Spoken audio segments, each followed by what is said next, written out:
My name is Fred Taylor. I grew up in Princeton, Kentucky, and I came to Washington, D.C. in 1961. Do you remember where you were and what you were doing when you heard about the March on Washington? No. I remember reading about it in the newspaper. I was the pastor of a Southern Baptist church in Falls Church, Virginia. I was also attending classes in the Ecumenical Church of the Savior in D.C. And it's very likely that we had conversations about it over the Friday night dinners that we would have before the classes. And there were a lot of like-minded people there, and so that's probably where I first heard about it. The magnitude of the march had really not dawned on me yet, and that I was I had not organized my church. I knew there'd be a lot of opposition, so I said, well, I'm a free citizen, I can do what I want to do. And I wish as I left that day, I said, I wish I could have at least given the people a chance, those individuals, and for us to come together and support each other. And I felt sad that I had missed that opportunity, but that it was important for me that the march be successful, and that, you know, whatever happened down there, it was important that it go on, and that it happen, and that there be as much support as possible. Well, and so I got my wife and my 3 small children, 4, 6, and 8, and we loaded them in the car and drove me to the Memorial Bridge on the Virginia side, and which was closed. And so I walked amongst the troops, between the troops across the bridge. And then when I got to the Lincoln Memorial, I saw the seats were alongside the reflecting pool, and I saw this familiar face. And it was a speaker, a guy who was a professor at Eastern Baptist Seminary in Philadelphia. And I looked at him, he smiled at me, and I introduced myself, and he introduced himself, and I said, well, I heard you speak in a place called Ridgecrest. And so we spent the day just talking there. We were just noticing, you know, what was happening. And then during much of that time, we were listening to speakers. And then we would, if there'd be a pause there, we'd, you know, have some comment about, you know, what they had to say, what the different ones had to say, and some of the great music.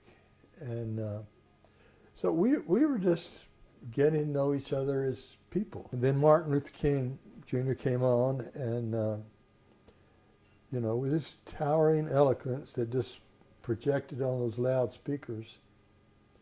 And as I discovered later, he departed from his script. And then he took off, I Have a Dream. And boom, boom, boom. Little white children, little black children holding hand in hand, known for the content of not the color of their skin, but the content of their character. And it was before that I was interested, and I went to a few interracial meetings and efforts, but I was kind of just doing my business. But from that day on, I felt it was more serious. I mean, that is, this is going to take a lot of effort, and we gotta put our shoulder to the wheel whatever way we can. So at 4, 6, and 8, they, excuse me, kind of, you know, took it in as, and in some ways, it's almost the youngest took it in most of all. I don't know.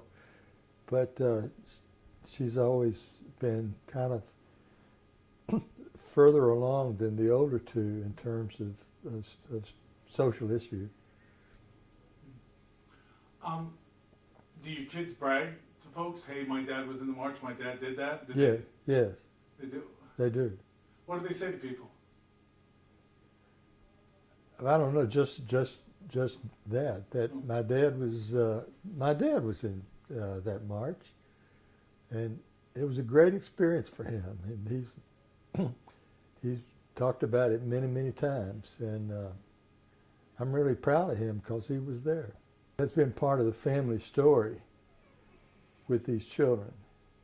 Now, one other time I was part of a demonstration at the South African Embassy and volunteered to go to jail and spent the night in jail.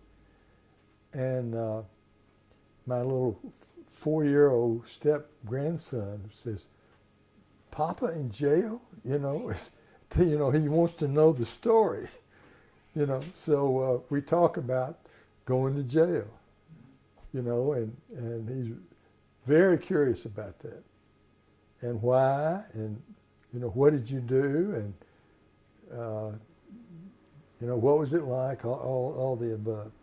And I got involved in a group called For Love of Children that Gordon Cosby, in the March on Selma, year and a half later, in 65, spring of 65, 2.5 years later, he was so moved by what he experienced living with the Back family during that week, and the kind of energy and the vision and that he saw, that he said, "Wow, this is something else." You know, he'd been a chaplain in World War II on the front lines. And so he came here back to his church, and I was still out in Falls Church, and my church at that time. And he said,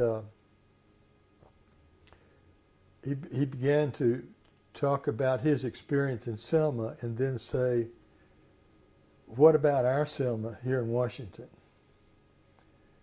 And one day before that, he'd picked up the newspaper and he'd read a story about the 10 most wanted criminals in the United States at that point, and read about this one character who had been separated from his parents at 2 or 3, had been in institutions and foster homes and back and forth, and had no roots. And here he ended up in a life of crime, and had been in and out of prison, and now was wanted. Then he turned the page, and the next page was about a story about a big institution in Washington for children. It had been growing and growing and growing and growing for homeless, dependent, neglected, abandoned children, and had grown so much, almost to 1,000 children, that they were putting up tents.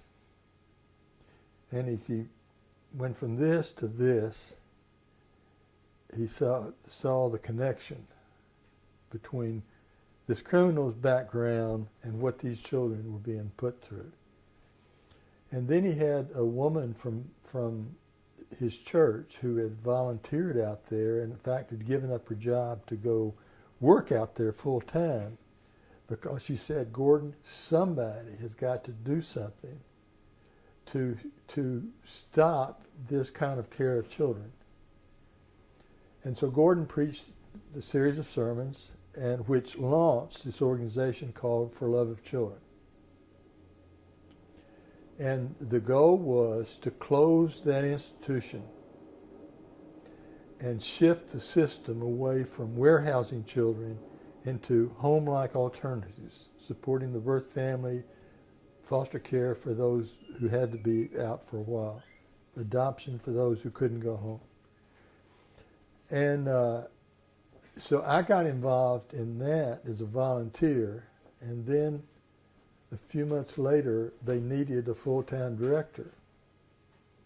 And so I applied and was chosen. And then that was my vocation for 37 years. So I took that job in 1966, just 3 years after the march, and retired at the end of 2002 after 37 years. So it took us 7 years, and we literally got that place closed. They said it'll never happen in your lifetime, or people in the community. And we worked in a lot of interesting ways to both help the department find homes and to press the department about turning away its money, its energy, its vision away from having this institution, continuing that institution, to creating home-like alternatives for all children. So then it closed, and then we saw, well, this is really the beginning of a much larger change that is needed so that every child has what they need to grow and thrive, So we had at one time 26 different small groups in churches all over the metropolitan area, each of them working on some piece of this vision of closing that institution and replacing it with community alternatives. I won't go into a lot of the details. But every one of those groups that would meet weekly and share, support each other, and then some chewable tasks, there was a learning process that involved race, that involved poverty, that involved social justice, that involved faith. Every one of those 5 to a dozen people in those 26 groups, there was a Lutheran church out in McLean, Virginia, where when their parsonage was no longer needed because the pastor got his own housing allowance, they decided to offer it to Flock to have a group home for children, for foster children. And we're going to bring small preschool children there because the parents we lined up wanted to do that. Well, the community rose up in arms. And what did the church do? They invited the community to come and have their say. And they said, legally, this is our house. And we're entitled to this, so we're going to do this.